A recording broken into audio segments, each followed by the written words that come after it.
Just a reminder, so this is the third and the last installment in our speaker series. The first talk, we talked a little bit about coping tools and self-care, how to take care of your mental health during the pandemic. What are some general guidelines and rules that are helpful for most people? Then the next talk, we spoke a little bit about when those aren't enough, you've been trying to use your coping tools, you've been trying to make time for self-care, eating healthy, exercising, doing mindfulness or relaxation, and you're still feeling like things are off, things aren't right, things aren't normal for you. How to recognize when you might need additional help. And this third and final talk, we're going to speak a little bit about what to expect from therapy. So if you decide to take that step and to seek out help in the form of therapy or counseling, what that's going to look like. And we just really want to break down some of the barriers, some of the excuses, some of the fears that people might have about going and finding a counselor and going to that first appointment, just to give you an idea of what to expect, how to prepare yourself, and what kind of a role you can take, how you can be an active participant in counseling. So to begin, I'm going to throw it over to Todd to just explain a little bit about Catholic Charities and what our counseling program offers. Yep. So in this case, we are Catholic Charities of the Archdiocese of Dubuque. And we've talked a little bit about our programs in general in the first two talks. So just as kind of a summary, what we offer here at Catholic Charities for counseling is, number one, we provide affordable mental health services for individuals, couples, and families. Our counseling program accepts the major insurance carriers, Medicare, Medicaid as payment options, but also we never turn anybody away for their inability to pay. We do offer a sliding fee for anybody that's having financial hardships. We really want to make sure that we provide care for individuals who need it.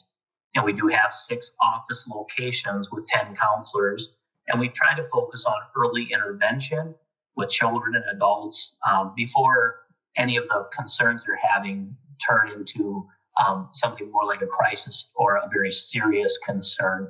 We'd like to try to head that off right away if we can help with that. So thank you. Mm-hmm. So I talked a little bit about it, but these are some of the things that we're going to talk about today. And if you have other questions that aren't addressed here, feel free to throw those into the chat now or to hold it until the end. So we're going to talk about how to go about finding a counselor, how you can prepare, what might your first session look like, what not to expect, what to expect. We might talk a little bit about some of the myths out there or some of the things that aren't entirely true about counseling. And then what are some of the topics or the lessons that you can learn from counseling and some common goals for therapy. So you can know what you can get out of it and how it's going to benefit you. So first of all, how to find a counselor.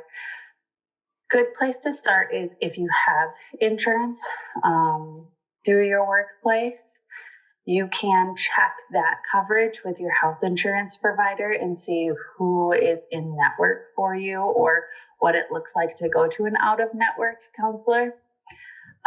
You might still have a lot of options that might not narrow it down too much. So once you know the list of people who you can see, who your insurance would cover, then you can look up some of those providers. You could look at their websites. You could read their bios that a lot of people have online on their websites, get to know them a little bit. You can even call and ask them questions. And then you're also going to want to self-reflect and think about what you're looking for in a counselor. So, for example, is there a particular specialty or training that you want them to have?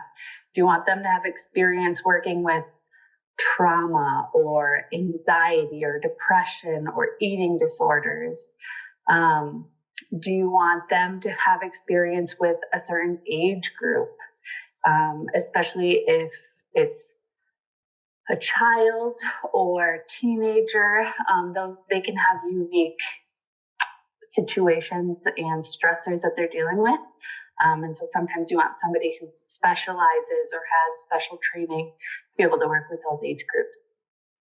Consider whether you want male or female, whether their language or ethnicity is important to you, whether you want them to have a specifically Christian background or another faith background. It's not necessary that your counselor have the same ethnicity or that they have the same religion as you. But sometimes that can be really important to you, to feel like you're understood, to feel like you are connecting with your counselor. And that's perfectly okay. Those are things that you can take into consideration when you're choosing your counselor. So this is an example of what it might look like to go online and look up your counselor. This is our clinical director. And as you can see, this is some of the things that you might see in their bio. So it says Lisa is a licensed marriage and family therapist. And you also notice behind her name there are some letters. We'll explain that in a little bit.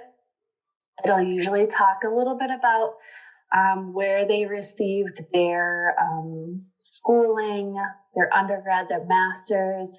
It'll talk a little bit about some of the things that they've trained in. I just want to point out some of these things. It mentions EMDR. It mentions that she works with people who are struggling with depression, anxiety, self-esteem issues, etc. So now Todd will explain a little bit more about what those things mean, because there is a little bit of insider lingo when it comes to all of these letters that we list, some of the different counseling techniques. We just want to explain those to you so that you have a little bit more insider information, and so you feel a little bit more empowered to make your decision. Okay, so it's a little bit of kind of a alphabet soup when it comes to looking at the end of any professional's name. And this is kind of a small listing of what people can have. This is definitely therapy-wise for typically master's level trained therapists. And we don't have a few of them on there. And also these letters can change based on the state that you live in or where you're receiving counseling. So here out of Dubuque County, we're right next to, for those that may not be near Dubuque, we're right next to Wisconsin and Illinois. And actually the letters or the types of training or names, all these letters can mean something a little bit different, but they have a lot of similarities. So what we're covering here is what are the Iowa trainings and license types. So, a lot of different things. So probably the first two there, the licensed mental health counselor and the licensed independent social worker. Really, a lot of that's kind of the highest level somebody can obtain for licensing standards as a master's level trained clinician. Anything above that would typically be a PhD or a doctor of philosophy in counseling, social work, or psychology. The difference for these two, the difference between a licensed master of social work, a licensed independent social worker and a licensed mental health counselor is that, and it can depend on program and what college the individual goes to, but they can have a lot of similarities. Both an LISW and an LMHC do diagnose and treat individuals living with like a brain health concern or a mental health concern. Counselors maybe a little more typically work with individuals and families to work through very specific sets of problems around behavioral concerns, emotional concerns, mental health. And social workers have a very broad training that may be some parts counseling, but they might also provide assistance to people to help them with navigating social services from education and healthcare and home-based services. So they have a very broad training in that area. My licensed marriage and family therapists tend to have a little stronger emphasis on counseling for families and marriages, as in their title. And two certifications, for example, that I hold are one's called an International Alcohol and Drug Counselor. And what that is an individual who's been certified by the state to work with individuals living with alcohol and drug related concerns. So when we're searching for maybe somebody who has a particular kind of training or background, there can be a lot of these letters. So sometimes taking a moment to type up, into Google to try to find out what these may mean. Or if you call and talk to that counselor before you meet with them, maybe asking a little bit about their training or background to make sure that they're the right fit. So that's a good thing to look into first. And some of the other things, such as like the International Alcohol and Drug Counselor, sometimes counselors are certified in providing certain kinds of training, certain kinds of counseling, or they might have a specialty in certain kinds of techniques.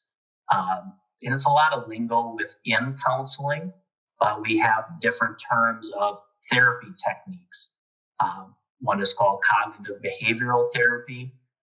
Some people can be certified in that. Some people are just used to using that therapy technique. Cognitive behavioral therapy, for example, is kind of a gold standard of therapy types. It is often considered one of the most effective, at least by research. However, that's not the only one. Cognitive behavioral therapy tends to work with how people's thoughts, feelings, and behaviors all interact, and what of those things, if we change some of them, how we can actually do things differently or feel differently in our life. And then that is one therapy technique, which is often thought of a lot as talk therapy. But then there's very specific training types that people can go to for something like the EMDR, which is eye movement, desensitization, and reprocessing.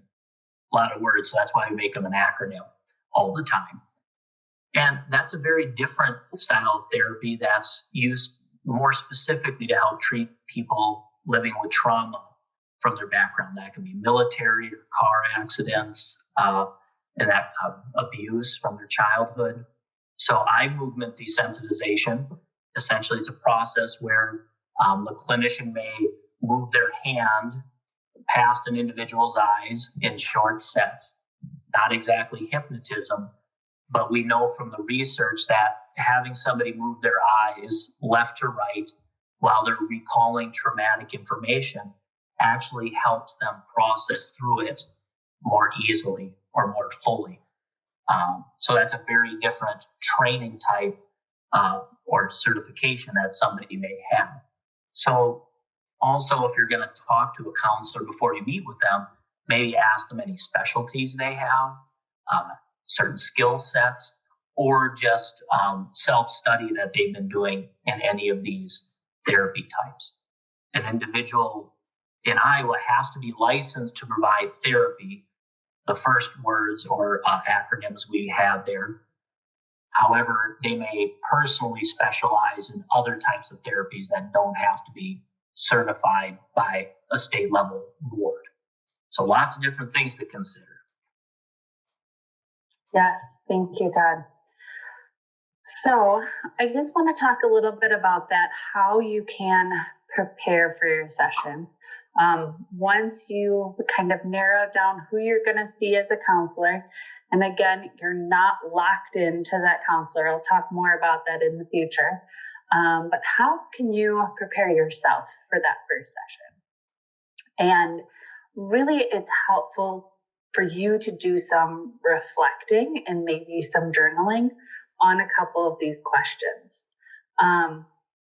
We're not really magicians as counselors. We can't read your mind. We can't really look into your life and see what the problem is right away and how to fix it. And that's not really our goal. Our goal is to come alongside you and help you to identify what some of the issues might be and help you to set those goals and work with you. But we can't always jump in and know what the issue is. So if you can spend some time to think about, why am I seeking out counseling at this time? So what experiences, what symptoms, what relationships are problematic or causing challenges? Some example of maybe some symptoms would be, how is this affecting me at work? How is this affecting my sleep patterns? How is this affecting my energy levels? How is this affecting my mood on a daily basis? If, for example, I notice that I am feeling really anxious, and it's gotten to the point where maybe I got so anxious I threw up once, and I realized this is not okay. I don't want to keep living like this. Maybe I reflect on, what are all of the things that are really stressing me out right now? What is increasing my anxiety? Even reflecting on what helps me decrease my anxiety. The more that you can kind of spend some time thinking about that, the better prepared you're going to be to come to counseling and help your counselor to kind of identify what's going on, so that they can help you to kind of set those goals. That's kind of the next part, is, what am I hoping to get out of counseling? So even if you're really unfamiliar with counseling and what it is and what it does, even after today, it's going to probably kind of feel new and different and weird and unexpected. But if you can kind of think about, if I had a crystal ball and if I could change things tomorrow, like, what would I want to be different? What would I hope to be able to accomplish in counseling? And maybe that is a little out there. Maybe it's more than what counseling can really do. We can't always change the whole situation. Maybe we can do more to change the way that you think or the way that you react or behave to it. But that's something that your counselor can kind of help you to rein back in. If your goal is a little too big or it's a little too distant, we can help you to say, all right, great, I love the direction that we're headed. Let's talk about some steps to get there. But it is really helpful for you to have that time to think about, what would I like to see change about myself or my situation? And this is just kind of a little heads up of what that first session might look like. First off, I want to let you know, really, really normal to feel anxious at your first session.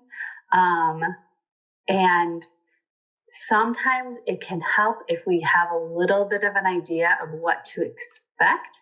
Probably still going to feel anxious, but at least you don't feel completely powerless or completely overwhelmed, not knowing what you're walking into at all. So, heads up, there will be paperwork. At our office, we try to send out a lot of that paperwork ahead of time, so that you can complete that either on your phone or computer. You can send it back in. There still may be a little bit of paperwork. Some of those things might include, like, a consent for treatment, which is basically the same thing that you often sign at your doctor's office, which just gives us counselors permission to do counseling on you. A financial agreement as far as how this will be paid for. And then an intake, which is kind of asking a lot of questions. You'll talk a little bit about your current mood, your current symptoms, your current stressors, what's going on right now in your life. You also might talk a little bit about your history. So your family of origin, your own family that you grew up in, your current family, who you live with now, any traumas that you've experienced, substance use of yourself or family members, significant life events. There's a lot of different things that you'll go over. And that's really to give both yourself and the counselor an idea of where you've been, how that has impacted you today and where you're at right now, so that together you can make a plan for where you'd like to go. So talking a little bit about goal planning with your therapist. Also, you and your therapist, they might have you fill out some assessments. So especially for things like anxiety or depression, you might have to fill out a short questionnaire asking about some specific symptoms that you're feeling. And sometimes that can help to identify kind of how severe the issue is, but also it can give you a little bit of a baseline to know where you're starting so that you can see progress over time. So one of them is like the Beck's anxiety questionnaire that we might fill out. And then, maybe after 3 months, we can reassess and see if there's been change that, okay, you started off with severe anxiety and now we've been able to reduce that. Or maybe we're still at severe anxiety. What's going on? How can we work together to lower these symptoms? I just really want to encourage everybody that counseling is an important collaboration between you and your counselor. So that means that you get to be an active participant. It's okay for you to ask questions or to clarify. So especially with all this paperwork, I'd really encourage you to at least try to read it. And if it seems like a lot, or if it's kind of overwhelming, or if it's not really easy to understand, you can even ask your counselor, can you summarize this consent for treatment for me? Can you point out some of the highlights for me? Asking questions like, what does confidentiality actually mean? How do I access my patient portal? Why do you need this information? All of those are okay questions to ask. This is as much you kind of learning through this process and being able to, if there's questions that you're not comfortable answering, that's totally okay. You don't have to feel like you have to divulge all of this right away at the beginning.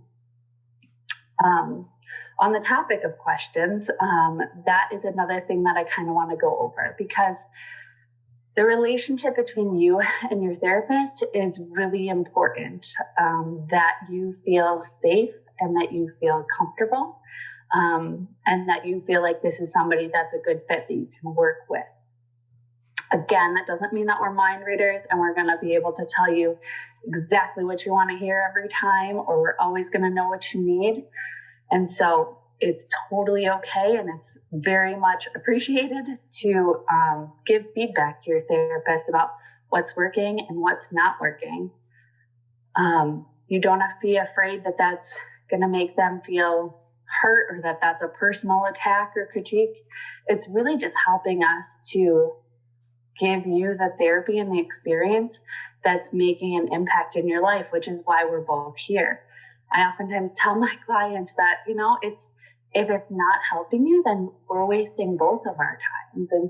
And that's not what we want to do. We want to be helpful. So keeping in mind, not all therapists are going to be a perfect match. It's okay to try out a new therapist. And during your first session, these are some questions that you could ask your therapist to get a better idea for what kind of therapy they offer. So things like, what's your training? We talked a little bit about those certifications. You can have them explain it a little bit more for you. How long have you worked in this field? What kinds of treatment or therapy do you think might help me, and how do they work? So if this is a treatment that they're really familiar with, they should be able to break it down and explain it in kind of lay terminology in a way that you understand, so that you can kind of start to get how this is going to work. What are the advantages and disadvantages of different approaches to treatment, including medications? How will we assess my progress so that you can know, how long will it take before I start to see a change? What kind of changes might I see? How am I going to notice that it's different? How am I going to know when I'm done with counseling? All of those are good questions. Another one would be, what resources are available outside of therapy? This may be support groups. This may be faith-based groups. It might be a book that you could read, videos that you could watch, things that you can do to continue your education and to continue your understanding of kind of what's going on with you and to continue to work on yourself. Then kind of the basics of how much is treatment going to cost and how often will we meet. Okay, so, a lot of things that can go into picking out a therapist or getting started in that process. And, there's a lot of misconceptions of what to expect and what not to expect in therapy or from counseling. And it's tough because there's a lot of movies or TV shows that have depictions of what therapy is and what happens during that. So just a few things after talking to your therapist, or at least, in a way, kind of interviewing them maybe a little bit first, is really what not to expect. So that first part is that a lot of therapists, including myself, we're not here to specifically tell people what to do in a given situation. I really wish I could do that for everyone, but every situation is so unique to each person that we as counselors, we're only hearing a part of the story. And it's not always in our best interest to tell people, well, this is exactly what you must do. Some therapists may do that. However, really, you should expect that they're not. They're going to talk to you about maybe some things you can try to do differently, some ways to address a situation differently, maybe ways to be assertive. However, not saying you must do this and I know more about your life than you do. Because as therapists, we don't. We're really here more for support and also to work with somebody's brain health to help them feel better. The next part is making sure to recognize what we call therapeutic relationship in counseling. So we're not, as a counselor, as just another friend, but that can feel that way. When we have a really close working relationship with a counselor, it can feel like the best friendship you ever had because this person knows me so well. I've shared so much with them. However, outside of that working relationship, we're ethically bound not to cross boundaries. So we can't come over to spend time with a person. We can't spend an inordinate amount of time taking personal phone calls. Unfortunately, we're a professional working friendship or relationship, but at some point that will come to an end. And we want all of our clients to be self-sufficient, even though it would be very, very nice. Many people I've met, they could be great friendships. However, that's not what our role is. Next one is one that is very hard for many counselors is we are big helpers. We want to help people feel better or get to new places in their life. However, we can't fix all the problems. It's a very connected relationship, a very collaborative experience to help people find new ways to maybe live their life. We can't fix everything. I always like to tell many of my clients, if you want to learn how to be more assertive and you're a very maybe non-assertive or passive person, I can't take you from being non-assertive and passive to being a very cutthroat, aggressive or highly assertive person. We can't fix it all at once, and that can take time. And probably the biggest one is don't expect it'll be easy. At some level, we counselors, we want to set these goals, planning for our therapy, and we want to help people try to move through that process. Now, that might take months.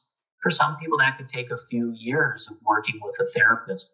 But my hope is that your therapist doesn't make it feel too easy and that we're getting somewhere.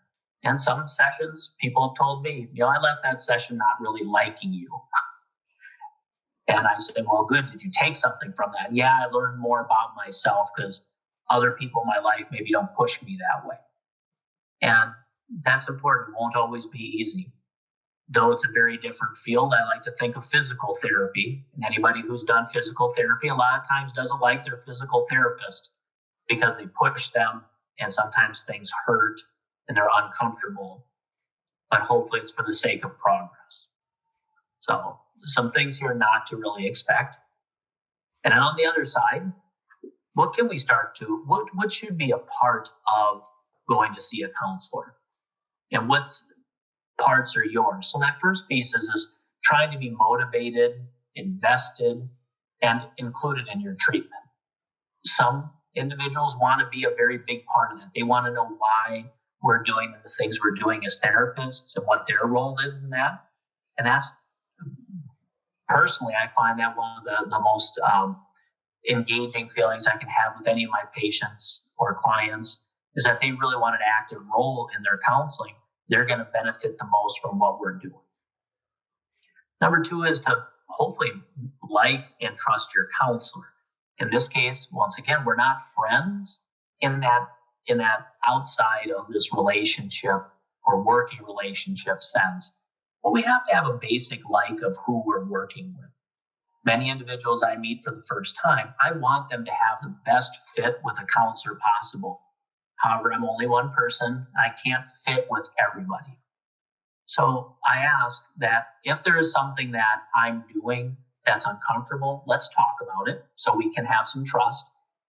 However, if I'm not the right fit for you, for whatever reason, please talk to me about it. If I can adjust to that, I absolutely will.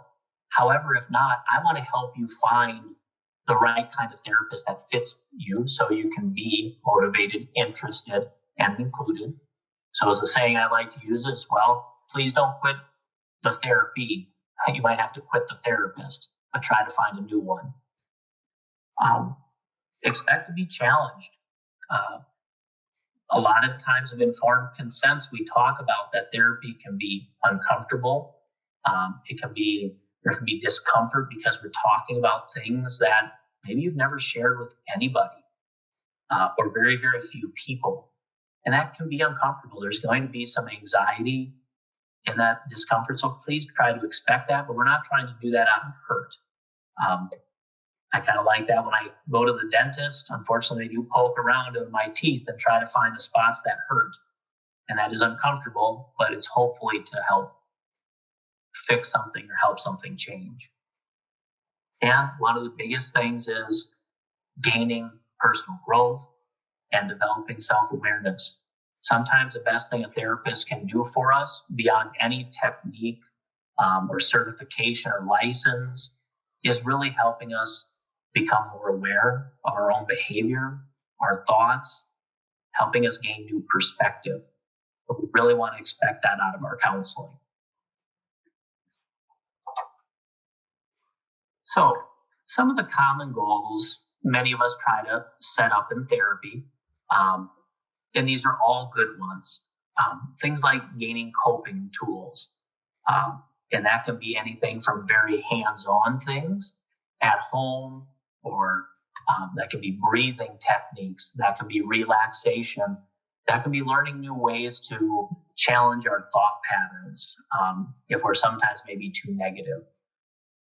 Another common goal is to reduce my symptoms of anxiety or depression. And some of that may go into, again, same things, having coping skills, finding or looking into medicines. That can be doing exercises on writing exercises, writing out negative thought patterns, journaling positive affirmations. There's a lot of different things that can help us reduce anxiety or depression. And then I would say we'll start looking into things like improving communication. Many things that cause us distress are situationally related, and that can come from our family member, a spouse, or stressors at work, that we need to be able to communicate a little bit better our thoughts and feelings. Sometimes individuals start out counseling too where we're not at a point of having coping tools. We're at what I like to call discovery phase, where sometimes at first we don't exactly know what we need. We just know we're not feeling well. So sometimes therapy, a goal is I just need help getting insight into what is stressing me out. For some individuals, it's what is stress. I don't feel good, but some individuals don't know that that's stress or anxiety or depression. And probably one of the hardest works individuals can do, but it's pretty common, is looking into some of our past traumas. What are some very significant life events that shaped what I think or how I feel? And it's a common goal to say, I want to kind of delve into that and, again, look at it differently um, and get a new perspective on it. So these are all kind of common goals you can look into. But that's, again, a collaborative process you do with your therapist. And they may say, I'm not sure if that's going to help as much. What do you think about working on this thing? And we work back and forth to find out what's going to maybe work best for you. Great. Yep. So Todd did a great job of explaining what are just a few. Those are very limited in the scope of everything that people can go to counseling for and achieve through counseling. But we just wanted to really give you an idea of what are some of the benefits that people do gain from counseling. What are some of the goals they set? I just want to, again, give you a small taste of what are maybe some of the techniques that you might learn or that you might do during counseling in order to get to those goals, to reach those goals of feeling less depressed moods, to having fewer panic attacks, to being able to stand up for yourself and set healthy boundaries in your relationships.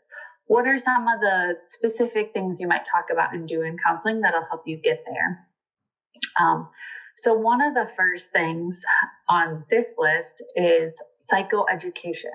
What I mean by that is learning about how your brain works and learning how your current stressors, your current issues are affecting your brain or how your brain might be impacting how you feel. We talk about brain health, and that's really in an effort to destigmatize counseling, to make it less scary, to make it not feel so much like, oh, this is my problem. I have a weakness. I have a problem. I shouldn't be feeling this way. And so I need to go to a counselor to fix it, to change myself. Because if I was stronger, I wouldn't have to deal with this. And that's not the case, right? When we have a broken leg, typically we don't feel guilty or bad about going to a doctor because, well, our bone should just be stronger and we shouldn't have broken it like that.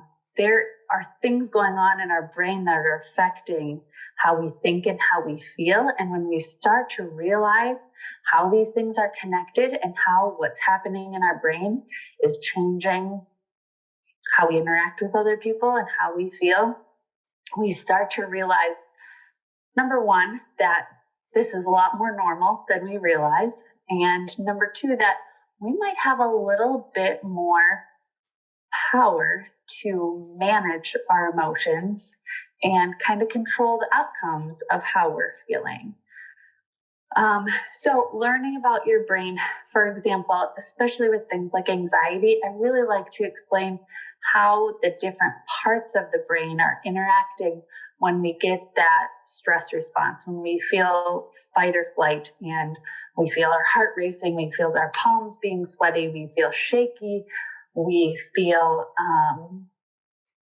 maybe a little bit dazed and confused in our minds.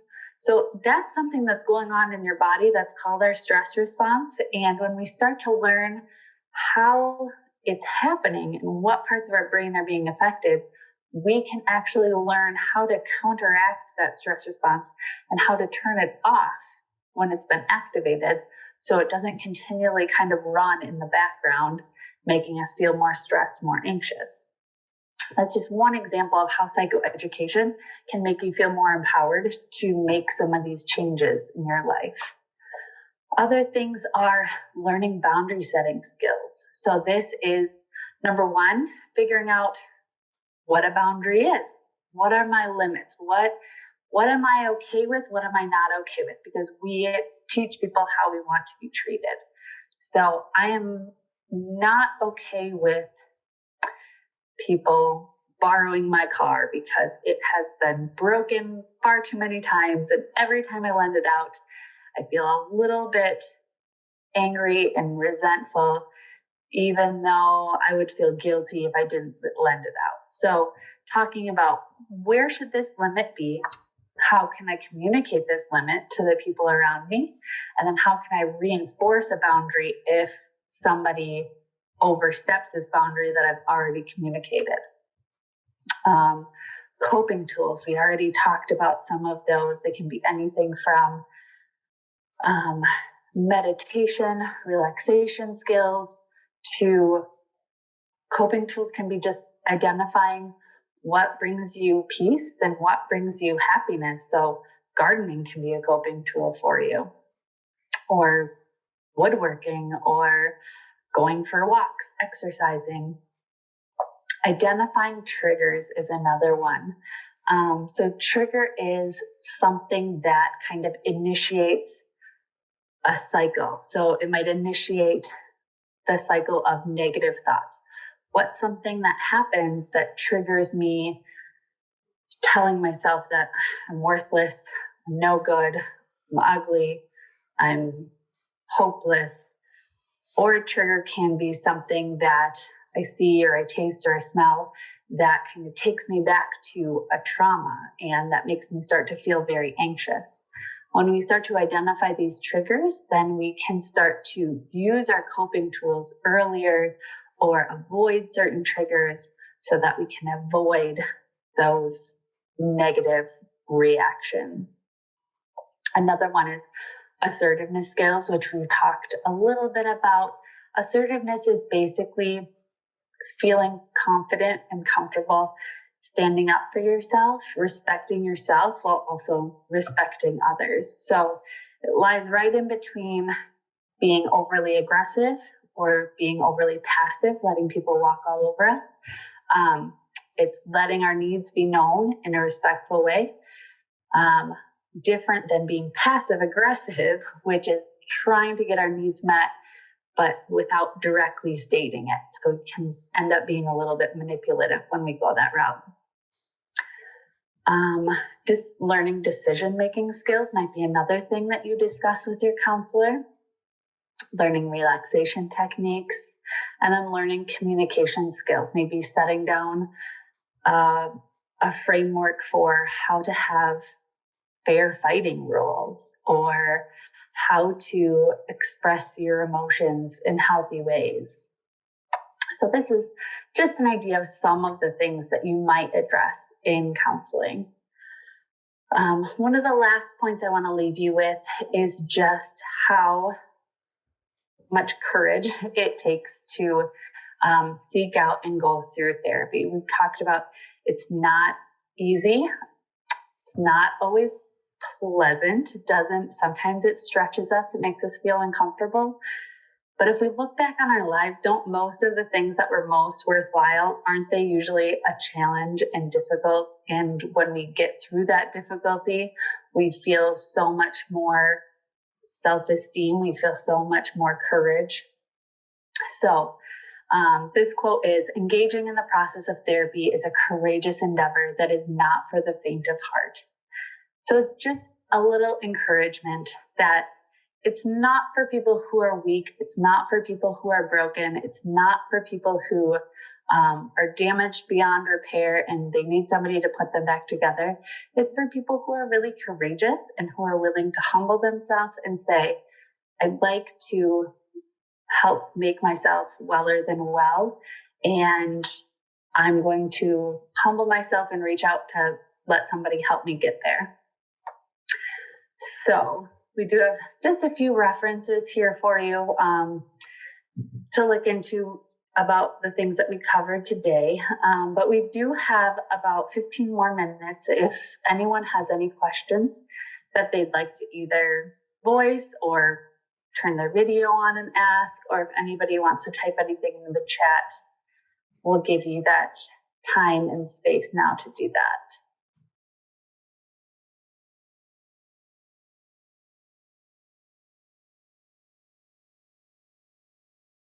I think one big piece might be just giving them that positive feedback and that encouragement that, wow, like, first of all, thanks for sharing that with me. Like, that's really brave of you. I think that'd be a great idea. And maybe asking them how you can help.